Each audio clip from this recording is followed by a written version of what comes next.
খাঁচা শুধু লোহার শিকেই গড়ে ওঠে না, কখনো তা তৈরি হয় ভয়, সম্পর্ক, সামাজিক শৃঙ্খলা আর না বলা যন্ত্রণার দেয়ালে। সে অদৃশ্য কারাগার ভেঙে মুক্ত আকাশে উড়ে যাওয়ার আকাঙ্ক্ষার গল্প নিয়ে আসছে পরিচালক ডক্টর রুদ্রজিৎ রায়ের নতুন ছবি পিঞ্জর।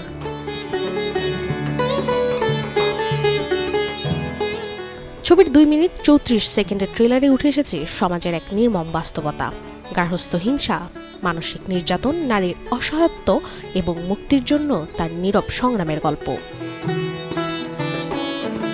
ট্রেলারের কেন্দ্রীয় চরিত্রে একজন বিবাহিত নারী, যিনি প্রতিনিয়ত স্বামীর অত্যাচার ও অপমানের ভার বয়ে চলেছেন, কিন্তু জীবনের সমস্ত দম বন্ধ করা যন্ত্রণার মাঝেও এক টুকরো মুক্ত বাতাসের খোঁজ পান তিনি। বহমান নদীর বুকে নৌকায় ভেসে সহকর্মীর সঙ্গে কাটানো কিছু নীরব মুহূর্ত যেন তার বুকের ভেতর জমে থাকা না বলা কষ্টকে ধীরে ধীরে ধুয়ে নিয়ে যায়। সেই দৃশ্যগুলো ইঙ্গিত দেয় মুক্তি কখনো কেবল একটি জায়গা নয়, বরং এক মানসিক অবস্থার নাম।